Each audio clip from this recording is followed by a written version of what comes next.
नमस्कार, आप देख रहे हैं लोक बंधु लाइव और इस समय हम उपस्थित हैं प्रदेश की राजधानी लखनऊ में। यह समाजवादी पार्टी कार्यालय, जैसा कि वहां की जो मिल्कीपुर का कह लिया जाए, एक तरीके से पूरा पूर्वांचल माना जाता है कि वो स्वर्गीय बाबू मित्र सेन यादव जी की धरती या एक उनकी राजनीति का केंद्र बिंदु माना जाता है। तो ऐसे में कहीं ना कहीं क्षेत्र में, विधानसभा सीट के क्षेत्र में चर्चा इस बात की भी है कि कहीं ना कहीं यादव वोटों में कहीं बिखराव हो रहा है। इसको आप किस तरीके से समझ पाएंगे? देखिए, हमारा भी हर जातियों में और विशेष करके पीडीए के जितने लोग हैं, सबके यहाँ से रिपोर्ट आ रही है, आवश्यकता हमारी भी वहाँ महसूस की जा रही है। लेकिन पार्टी का जो निर्णय होगा, आदेश और निर्देश होगा, तभी हम जाएंगे। बिना बुलावे पहुना बनना तो ठीक नहीं है।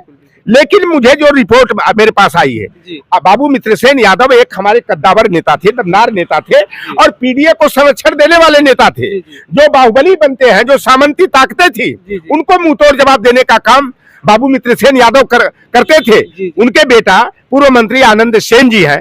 हमारा भी जहां तक यह है, मैं अपने नेतृत्व से भी आग्रह करूंगा कि मित्र सेन के पुत्र आनंद सेन जी को सम्मान के साथ बुला करके यह कह करके उनको भेजा जाए कि यह चुनाव जो है अवधेश पासी का बेटा नहीं, बल्कि यह चुनाव जो है आनंद सेन चुनाव लड़ रहे हैं और आप सपा के सम्मान के लिए आप यह सीट जिता कर लाइए। उनको प्रभारी वहां का बना दिया जाए, उन्हें विशेष जिम्मेदारी दिया जाए, ताकि उनको भी महसूस हो कि हमारे पार्टी नेतृत्व ने मेरा सम्मान किया है। और निश्चित रूप से जो है, जो यादवों के वोटों की बिखराव की बात कर रहे हैं, अगर मित्र से इनको आनंद सेन जी को जो है सम्मान जो है कि उनको विशेष जिम्मेदारी जो है मिल्कीपुर विधानसभा की दी जाएगी, तो निश्चित रूप से जो है कि हमारे वोटों का बिखराव रुकेगा और समाजवादी पार्टी का प्रत्याशी जीतेगा। जी, जैसा कि वहां पर अवधेश प्रसाद जी के साथ कभी उनके करीबियों में माने जाने वाले सूरज चौधरी समाजवादी पार्टी को जो है विमुख होकर वो आजाद समाज पार्टी से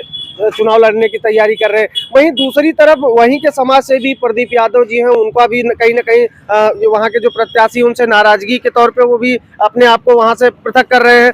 और वहीं जो है दूसरी तरफ अगर देखा जाए तो जो ये नाराजगी है, चाहे वो सूरज चौधरी की बात की जाए या जो है प्रदीप यादव की बात की जाए, इसको आप किस तरीके से देखते हैं? कैसे इसको आप देखिए, प्रदीप यादव नाराज होंगे और प्रदीप यादव तो वहाँ चुनाव लड़ नहीं पाएंगे, स्वैच्छिक सीट है। और प्रदीप यादव विरोध करने भी यादव बस्तियों में जाएंगे तो यादव समाज इतना गंवार समाज नहीं है, वह राजनीतिक सूझबूझ वाला समाज है। वह अपने वोटों का बिखराव नहीं करेगा।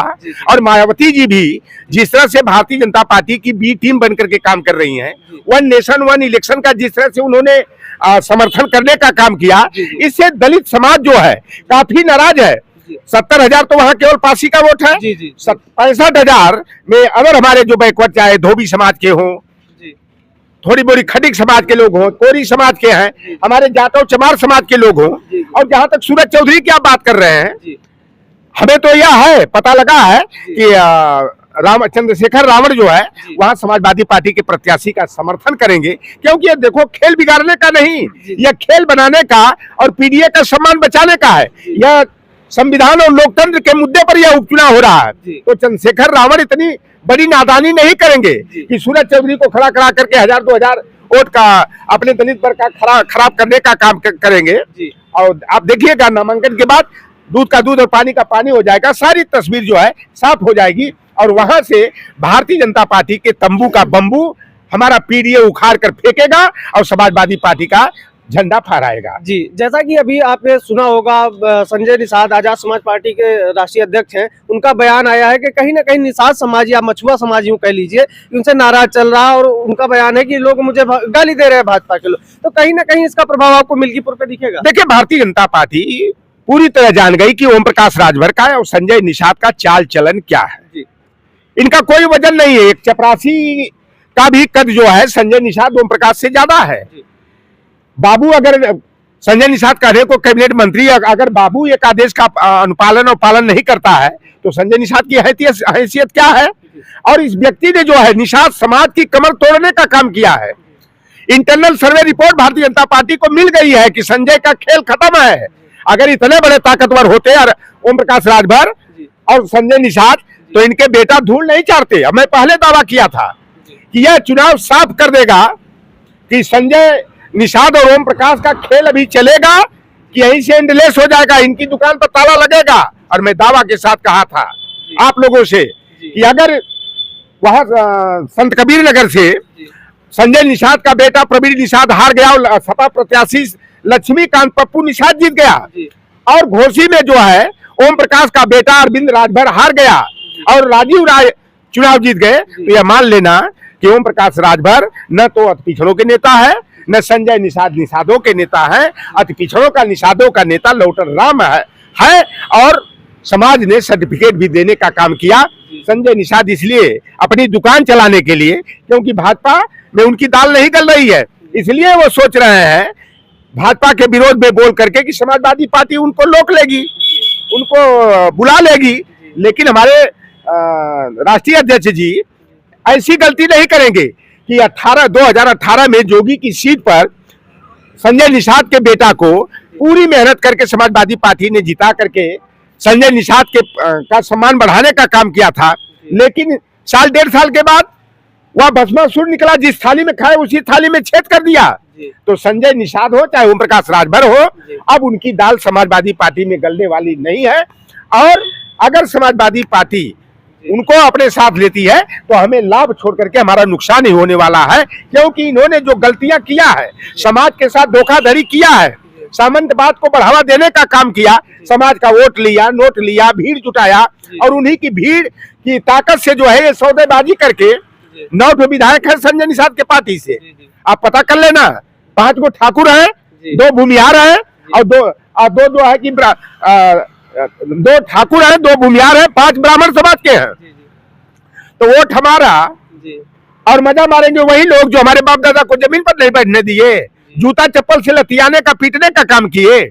तो यह केवल टिकट ओम प्रकाश राजभर हो चाहे संजय निषाद हो, यह टिकट जो कोटे में मिलता है यह बड़े दाम पर जो है 5 करोड़ 8 करोड़ 7 करोड़ 6 करोड़ में जो है बेच करके सौदाबाजी करने का काम कर रहे हैं। अब इनकी सौदेबाजी वाली दुकान पर ताला लगेगा। अब इनके देख लेना, अगले विधानसभा चुनाव में इनके यहाँ कोई मोल भाव करने नहीं जाएगा, इनका कोई टिकट लेने नहीं जाएगा। और संजय निषाद बताओ कि शिवधनी निषाद की हत्या जोगी के बिरादरी के पिकलू सिंह ने अमटौरा गांव में कर दिया और वहां पर जो है कि न तो जोगी आदित्यनाथ गए और बुलाए भी परिवार को मिलने के लिए, तो उनको जो है कि खाली लिफाफा भेज दिए, उनको 1 रुपया की मदद नहीं किए। भाई मोहित पांडे के परिवार को आप 10 लाख दे दिए, यही लखनऊ में राम गोपाल मिश्रा के परिवार को दे दिया। तो भैया बताओ, मटरू बिंद की जौनपुर में पुलिस कस्टडी में मौत हुई, उस परिवार की मदद क्यों नहीं किया? शिवधनी निषाद का गांव में पूरा भारतीय जनता पार्टी को वोट दिया था पिछले विधानसभा में, और शिवधनी निषाद की हत्या जो है पिकलू सिंह ने किया, उसके परिवार के अजय सिंह, विजय सिंह, सचिन सिंह, एटम सिंह ने किया। और जोगी जी और वहां का क्षेत्रीय सहजनवा का जो विधायक है प्रदीप शुक्ला, उसने जो है कि 4 पिकलू सिंह को छोड़कर 4 लोगों को सुबह ही छोड़वाने का काम किया। अभी मैं गया था 4 दिन पहले वहां पर, हमारी समाजवादी पार्टी की तरफ से हम प्रतिपक्ष में भी जाकर के आग्रह किया था माननीय राष्ट्रीय अध्यक्ष जी से, 1 लाख की मदद उस परिवार की गई और उस लड़की की शादी होगी। मैंने संकल्प लिया हूं कि उस बेटी के कन्यादान में जो हमसे बन सकेगा मैं उस परिवार की मदद करूंगा। लेकिन योगी आदित्यनाथ का वह जिला है, संजय निषाद का जिला है, और संजय निषाद वहां पर क्यों नहीं गया? पश्चिम में जाके संवैधानिक आरक्षण यात्रा निकाल रहे हैं। चुनाव आ गया है, जब नैया में इनकी नौका में छेद हो गया है, नाव डूबने वाली है, तो यह यात्रा निकाल कर समाज को गुमराह कर रहे हैं। कहीं न कहीं डर सता रहा है इनको अपना मूल वोटर खोने की। देखिए वहां पर अक्टूबर महीने में 5 निषादों की हत्या हुई, यह हत्या शिवधनी की 6वीं हो गई। अभी कल सोनू निषाद की जो है कि संत कबीर नगर मेहदावल में हत्या हो गई, लेकिन इनको इस घर की चिंता नहीं है, केवल यह बाहर जाकर के समाज को गुमराह करने का काम कर रहे हैं। अब 2027 में जो है संजय निषाद और ओम प्रकाश का खेल खत्म होने वाला है, इनका यह पासा चलने वाला नहीं है। और समाजवादी पार्टी अपनी पीडीए फार्मूला के तहत 2027 में सरकार बनाएगी, मिल्कीपुर हराएगी। जी, जैसा कि आपने देखा हमारे साथ समाजवादी पार्टी के कद्दावर नेता लौटर राम निषाद जी थे। इन्होंने तमाम जो राजनीतिक मुद्दे हैं, चाहे वो पक्ष के हो विपक्ष के हो, बहुत प्रखरता से इन्होंने अपनी बातें रखी। ऐसे ही तमाम राजनीतिक खबरों के लिए देखते रहिए लोकबंधु लाइव। नमस्कार।